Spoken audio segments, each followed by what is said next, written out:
ঘোরাঘুরি, আড্ডা এবং দেশে বিদেশে আনাচে কানাচে সংস্কৃতির শেকড় খুঁজে বেড়ানোই আমাদের উদ্দেশ্য। ভোর নতুন আগামীর জন্য। দর্শক, আমি শাহিন স্বর্ণা আপনাদের আমন্ত্রণ জানাচ্ছি আজকের ভোরের আড্ডা। আজকে আমাদের সাথে উপস্থিত আছেন দেশের অন্যতম প্রথিতযশা নাট্য ব্যক্তিত্ব, অভিনেতা, নির্দেশক, লেখক এবং 21 পদকপ্রাপ্ত এবং সর্বোচ্চ রাষ্ট্রীয় সম্মাননা স্বাধীনতা পুরস্কার প্রাপ্ত নাট্যজন মঞ্চ সারথী আতাউর রহমান। আমার যখন 70 বছর বয়স হয় তখন উনি লিখলেন, এটা আমাকে আমার উপর কবিতা লিখলেন উনি।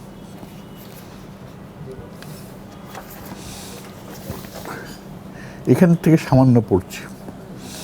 আতর যখন 70-এ, আপনারও তবে 70 হলো তো আপনার বা আমাদের তো বই গেল পৃথিবীর স্বাদ গন্ধ স্পর্শ আপনি 10 আঙ্গুলো বিবর জিহবায়, আর আপনার সংবেদিতকে গ্রহণ করে চলেছেন আজও সেই প্রথম দিনের মতো যখন যৌবন প্রথম।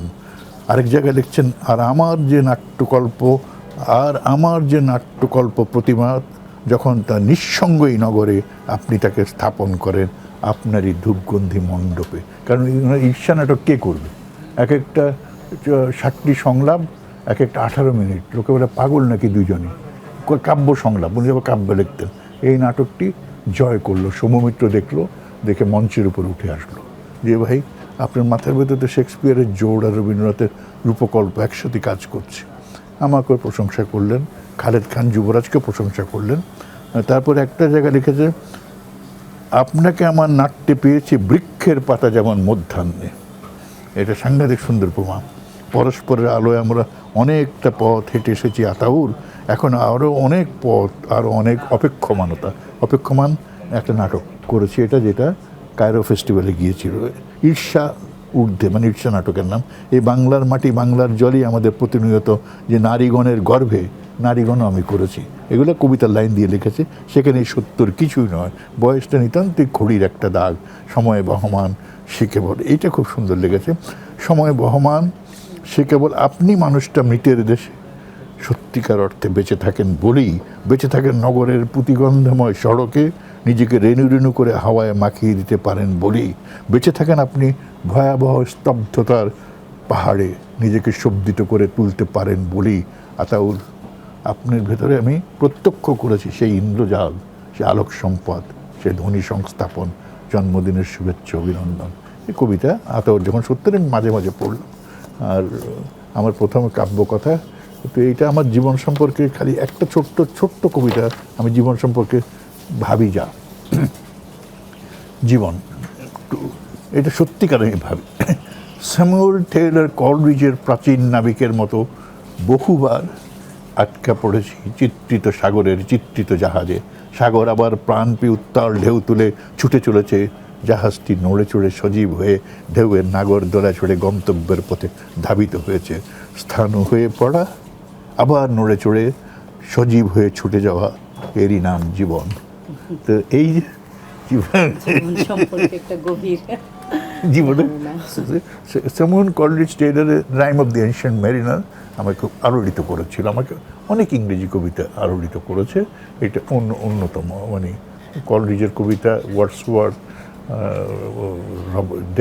রবার্ট ফ্রস্ট, এদের কবিতা আমাকে প্রচণ্ডভাবে আলোড়িত করেছে।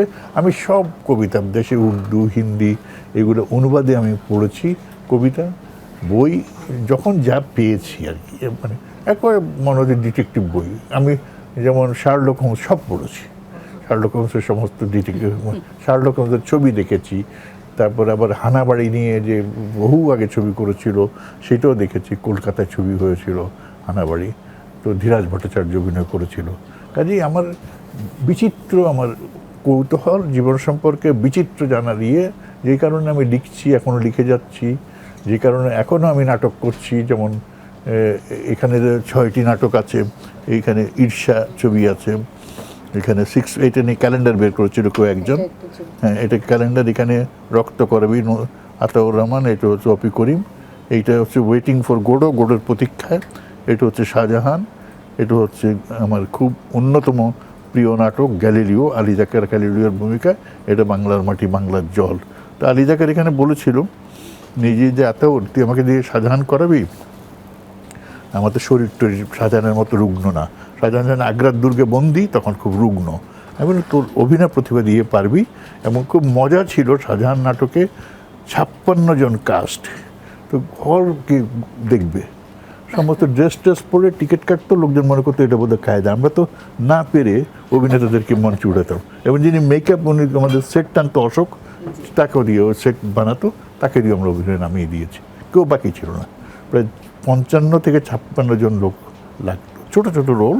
এই যে শাহজাহান নাটক, এটা হচ্ছে গোড়ার প্রতীক্ষা, আমার জীবনের সেরা, যেটা বললাম না, যেটা ধরণী ঘোষ ইয়েতে কলকাতাতে স্টেটসম্যানের সবচেয়ে নাম করা থিয়েটার ক্রিটিক, উনি বলেছে যে আতাউর রহমান, এটা আছে আমার কাছে, আতাউর রহমানের গোড়ো নাসিরউদ্দিন শাহের গোড়োর চেয়ে অনেক বেশি সলিড ইমেজারিজ পাওয়া যায়। কাজে এভাবে বহুত প্রশংসা পেয়েছি। রক্তকরবীতে 110টা শোর মধ্যে 100টাই হাউসফুল। আলী জাকের অতি চমৎকার অভিনয় করেছে গ্যালিলিওতে, এবং সৈয়দ শামসুল এখানেও লিখেছে আরেকটাতে হৃদ কলমের টানে, উনি কলাম লিখতেন সংবাদে। ছোট্ট একটা মঞ্চ, ওই যে জার্মান কালচারাল সেন্টার 2 নম্বর রোডে, বলে আতাউর এখানে ইন্দ্রজাল তৈরি করেছে। এই যে আমি ভাবলাম যে এখানে আমি বড় অবজারভেটরিও বানাতে পারবো না, খালি স্পেস, এখানে বলছে গ্যালিলিওর এটা ল্যাব, এখানে তার পরীক্ষাগার, এখানে এটা আইডেন্টিফাই করে সেখানে নাটকটা আমি করেছি।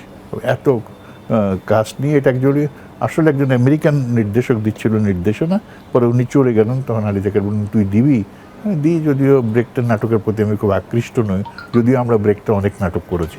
সৎ মানুষের খোঁজে আলী জাকের নির্দেশনায়, দেওয়ানগাদির কিস্সা, এটা আসাদুজ্জামান নূরের একেবারে মানে আমাদের মতো করে আর কি বাঙালিকরণ, সেটা আসাদুজ্জামান নূরের নির্দেশনায়, এটা দেশ বিদেশে খুব নাম করেছে। তো গ্যালিলিওটা খুব ভালো হয়েছে বলে সবাই বলেছে, এটা নিয়ে অনেক প্রশংসা আলী জাকেরও পেয়েছে, এবং আতাউর ইন্দ্রজাল তৈরি করেছে, এবং উনি ওই লেখা এই বইটাও আছে আমার কাছে, যে এই আমি বলতে বাধ্য হচ্ছি এই সময়ের সবচেয়ে প্রতিভাবান নির্দেশক হচ্ছে আলী, মহত্তম প্রতিভাবান বলেনি উনি, মহত্তম নির্দেশক হচ্ছে আতাউর রহমান, মহত্তম অভিনেতা হচ্ছে আলী জাকের। তো এই বলেছে। আর এমনিতে অন্যান্য দলের নাটকও আমি অনেক দেখেছি, তারপর তো আমি চতুর্দিকে ছড়িয়ে গেলাম। আর নাগরিকভাবে আস্তে আস্তে হয়তো একটা পুরনো দল মানে চলে যায়, কেউ মারা যায়, এটা কালের নিয়মে তখন টিম করে চলে। আমি কিন্তু আর নাগরিকে আবদ্ধ রইলাম না। আমি যেমন পালাকারের বাংলার মাটি বাংলার জল, এটাও ভারতে হয়েছে। রবীন্দ্রনাথের মননটা এখানে তৈরি হয়েছে 28 বছর যখন রবীন্দ্রনাথ ছিন্নপত্র লেখা হয়, তার সৈয়দ শামসুলের। কাজে আমি নিজেকে, তারপরে এখন আমি করছি ডিয়ার লায়ার, অপি করিমান আমি করতাম বাংলাদেশ, এবং মানে এখনও করতে পারি আর কি। আমি ওইটা প্লে রিডিং, কিছুটা অভিনয়, তারপরে নাটক, বিভিন্ন দলের নাটক আমি নির্দেশনা দিয়েছি, চক্রবাকের নাটক নির্দেশনা দিয়েছি, তারপরে কী বলে শিল্পকলা একাডেমির একাধিক নাটক আমি নির্দেশনা দিয়েছি, এমনকি এটাও দিয়েছি ওই যে কী বলে রুদ্ররবি ও জালিয়ানওয়ালাবাগ, ওইটাও যখন রবীন্দ্রনাথ ঠাকুর নাইট উপাধি উনি রিনাউন্স করেন, ছেড়ে দেন যখন জালিয়ানওয়ালাবাগ হত্যাকাণ্ডের, ওটা আমি করেছি। শিল্পকলা একাডেমির একাধিক নাটক আমি করেছি, বিভিন্ন দলের একাধিক নাটক আমি করেছি। এখন আমি বলা যায় বর্তমান অবস্থা আমি করছি, কিন্তু আমি কোনো দলে কিন্তু আর সংযুক্ত নই ওভাবে। আমার এটা হচ্ছে শিল্পকলা একাডেমি। আমি এরপরে লোপা আইরিন পারভিন লোপার একটা দল আছে নাট্যম বলে, সেখানে আমি করছি ডিয়ার লায়ার। তো কাজে যারা বলে আমি সাহায্য করি, আমি নিজেকে আর বেঁধে রাখিনি কোনো দলে। আর এরকম একটা বয়সে গিয়ে একটা জায়গাতে থাকা, এখন নাগরিকের অনেকে নাই, মারা গেছেন কেউ, বিভিন্ন জায়গায় বিদেশে চলে গেছে। কাজে আমাকে যেই বলে নাটক করেন অথবা নাটকের উপর বলেন বা লেখেন, সেটা আছে। আমার লেখার কবিতাও আমি লেখা শুরু করেছি এই বয়সে, প্রবন্ধ লিখছি নিয়মিত, পত্রপত্রিকায়, টেলিভিশনে একসময় নিয়মিত অভিনয় করতাম। হুমায়ুন আহমেদের বহু নাটকে আমি অভিনয় করেছি। এখন ওভাবে অত আউটডোরে যাওয়ার মতো শক্তিও নেই, বহুদিন অত দূরে গিয়ে অভিনয় করব। তবে টেলিভিশনে যেমন একটা প্রোগ্রামে বিটিভিতে, বাংলাদেশ টেলিভিশনে ওয়ার্ল্ড থিয়েটার আমি ইন্ট্রোডিউস করি। এটা 5 মিনিট আমি বলি। মরিয়ারের নাটক হোক, যেই দেশেরই নাটক হোক, আমি ইন্ট্রোডিউস করি। এটা মাসে একটা যায়। আর নাটকও করেছি এর মধ্যে সুজাতার সাথে, মানে পুরোনো দিনের গ্রামে গিয়ে কষ্ট করে করেছি। তো নাটকই আমার এখন পর্যন্ত ভাবনায়, চেতনায়, নাটক, কবিতা, লেখালেখি, পড়াশোনা, যখন যা পাই। আমার কিন্তু কোনো যে বিশেষ ধরনের পড়াশোনা এটা নয়। আমি কিন্তু এই যেমন রক্তকরবীর কথা আবার ভাবছি, রক্তকরবীর ছোট করে করা যায় কিনা, কম কাস্ট নিয়ে করা যায় কিনা। কালকে একজনের সাথে কথা বলছিলাম, আমি রবীন্দ্রনাথের 3টা নাটক করেছি। এটা সবাই বলেছে এটা পাগল নাকি, এটা কাব্য নাটক। কর্ণকুন্তী সংবাদ, বিদায় অভিশাপ, গান্ধারীর আবেদন, 3টা মিলে আমি করেছিলাম। আমার কাছে খুব ভালো লাগে। এবং আমি কালকেই দুই বিখ্যাত আবৃত্তিকার, তো তোমরা এটাকে নাটক করো। বিদায় অভিশাপ, গান্ধারীর আবেদন বাদ দাও, কর্ণকুন্তী সংবাদ। আমার এই জন্য ভালো লাগে যে কর্ণ আমার হিরো, আমার নিজের হিরো। অর্জুন কিন্তু আমার হিরো না। তো কর্ণ হচ্ছে জারদ সন্তান, সূর্য সন্তান। বলছে, যে পক্ষের পরাজয় সে পক্ষ ত্যাজিতে করে মরো না আহ্বান। যে পক্ষের পরাজয় সে পক্ষ ত্যাজিতে মরে করো না আহ্বান। আমি রব অক্ষমের হতাশের দলে, শুধু এই আশীর্বাদে কর মোরে, জয়লোভে যশলোভে রাজ্যলোভে ওই বীরের সদ্গতি হতে যেন ভ্রষ্ট নাই হই। এইটাই আমাকে বিমোহিত করেছে, এখনও বিমোহিত করে। রবীন্দ্রনাথের কথাগুলো বিমোহিত করে, তেমনি নজরুল ইসলামের কথা, তেমনি বদলিয়া রিলকে। আমার কাছে সারা পৃথিবী খোলা আর কি। তারপরে বিদেশি কবিতা, বিদেশি নাটক, বিদেশের যা সুন্দর, সবই আমি পড়েছি এবং আমি দেখেছিও, ঘুরেছিও। চাইনিজ অপেরা থেকে শুরু করে জাপানিজ নাটক সবই দেখেছি। আমি কোনো না কোনোভাবে বিদেশে বহুবার গেছি। জার্মানিতে তো 6-7 বার গেছি। এই হচ্ছে আমার জীবন, চলছে এখনও বেঁচে আছি, এইটুকু আর কি।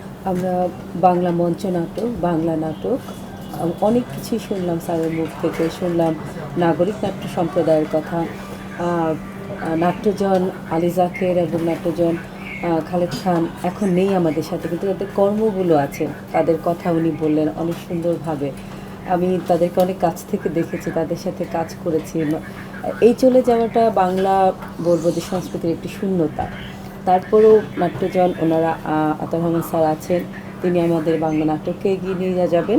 তো আমার এখন যে প্রশ্নটা সেটা হচ্ছে বাংলাদেশের মঞ্চ নাটকের সূচনা এবং বর্তমান অবস্থানটা নিয়ে আপনার কি মূল্যায়ন? একটা কথা গভীরভাবে বিশ্বাস করি, এখন সবাই ধিক্কার দেয়, বলে সিনেমা আগের মতো হয় না। তারপরে ধিক্কার দেয় কথা বলে যে কলকাতায় আমি নাটক দেখতে চাইলাম, বিভাস চক্রবর্তী আমার সমসাময়িক, এরা বলে চলো নাটক দেখতে, বলে না তাও প্লিজ, তুমি হতাশ হবে। এখন একটা বন্ধ্যাত্ব কাল যাচ্ছে, হয়তো প্রচুর নাটক হচ্ছে, কিন্তু আগের সেই মানুষটাকে, সেই মানুষ তৈরি হচ্ছে না। বাট এটা হতাশ হওয়ার কিচ্ছু নেই, কারণ রেনেসা পুনর্জাগরণ বারবার আসে না। পুনর্জাগরণ যেমন এসেছিল মাইকেলের সময়, বিদ্যাসাগরের সময়, বা ইংল্যান্ডেও ইংরেজি সাহিত্য ঘন ঘন পুনর্জাগরণ আসে না। একটা স্থিতির কাল আসে, একটা বন্ধ্যাত্বের কাল আসে। তারপরে আবার রবীন্দ্রনাথ আসলেন, বিদ্যাসাগর চলে গেলেন, তার বঙ্কিম চলে গেলেন, রবীন্দ্রনাথ আসলেন, আবার হলো। রবীন্দ্রনাথ চলে যাওয়ার পর একটা বিরাট শূন্যতা।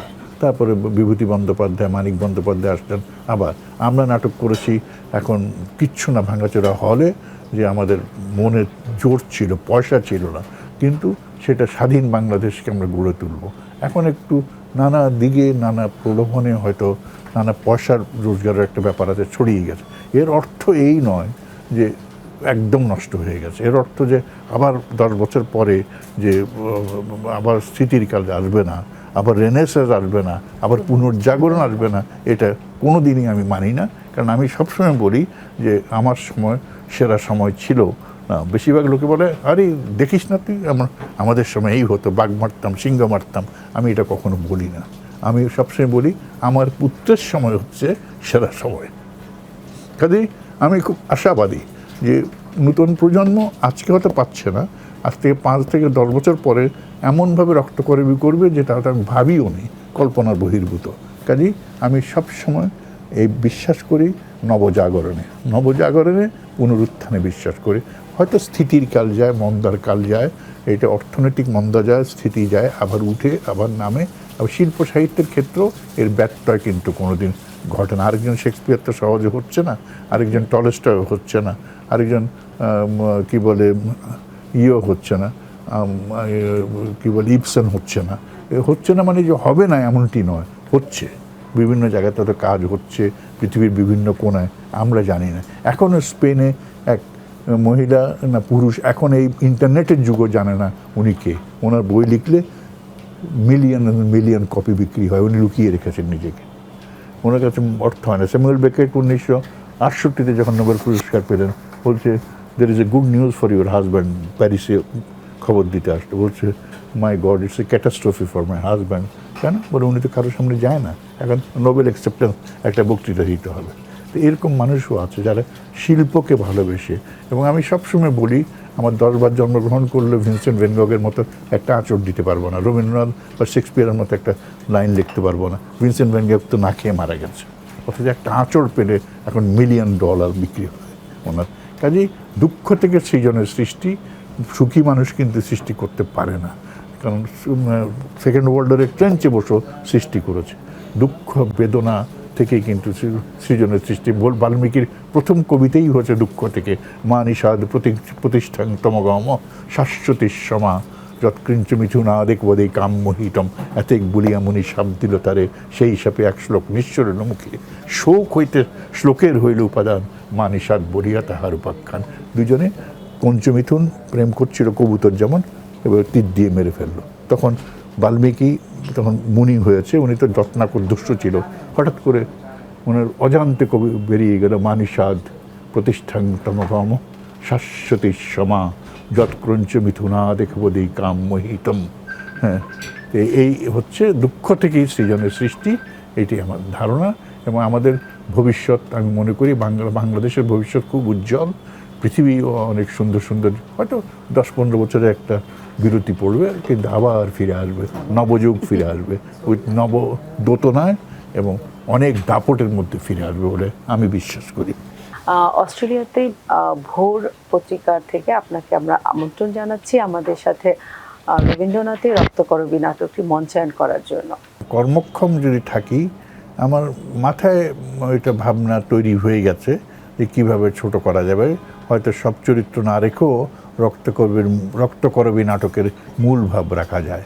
এবং রবীন্দ্রনাথ আসলে কিন্তু খুব পলিটিক্যাল প্লেরাইট, রাজনৈতিক। অনেকে মনে করে বোধ উনি খুব ইঙ্গিত বহ নাটক করেন, খুব সিম্বলিক প্লে করেন, ঠিক নয়। কিন্তু এগুলা আমি প্রমাণ করে দিয়েছি, অচলায়তন, মুক্তধারা, বিসর্জন, সবগুলোতে উনি কিন্তু খুব পলিটিক্যাল, কিন্তু অন্যভাবে, এবং সরাসরি পলিটিক্যাল কথাবার্তা বলেন না, কিন্তু উনি ইঙ্গিতবহ বলেন এবং সিম্বলের মধ্যে দিয়ে বলেন, সংকেতের মধ্যে দিয়ে। তা আমি আশা করি আমি এটাকে ছোট করে রক্তকরবীকে 1 ঘন্টাও নিয়ে আসা যায়, মূল চরিত্র, মূল ভাবটা ঠিক রেখে করা সম্ভব বলে আমার ধারণা। আমি এই ধরনের নাটক বহু করেছি ছোট করে, আবার বড় নাটককে ছোট করতে পারি, সেই ক্ষমতা বলবো না, সে বোর্ডটা আমার আছে, সে বুদ্ধিটাও আমার আছে। ধন্যবাদ আতাউর রহমান স্যারকে আমাদের সাথে থাকার জন্য। আমরা চাচ্ছি রবীন্দ্রনাথের রক্তকরবী নাটকটি তার নির্দেশনায় সিডনিতে মঞ্চায়িত হবে এবং সিডনির মানুষ অপেক্ষায় থাকবে, এবং স্যার আমাদের সাথে থাকবে, এই জন্য স্যারকে আমরা অশেষ অশেষ ধন্যবাদ জানাচ্ছি। আমিও চাই যদি আমি সুস্থ থাকি, এটাই আমার কামনা, এবং তোমাদেরও বলবো আমার জন্য আশীর্বাদ করো যেন আমি যেতে পারি আর কি। এবং আমার নাটক করতে ভালো লাগে, আমার শিল্প সাহিত্যের সাথে জড়িয়ে থাকতে ভালো লাগে। জীবনের জীবিকার জন্য তো একটা আছেই কাজ, তার মধ্যে যদি কোনো শিল্প সাহিত্যের রঙ্গ না থাকে, আনন্দ না থাকে, তাহলে জীবন তো অর্থহীন হয়ে যায়। আমিও যেতে চাই। আমি অস্ট্রেলিয়াতে যাইনি, অস্ট্রেলিয়া গেলে আমারও ভালো লাগবে। ধন্যবাদ দর্শক, আমার মনে হয় আপনাদের ভালো লেগেছে। আজকের মতো আমি এখানেই বিদায় নিচ্ছি।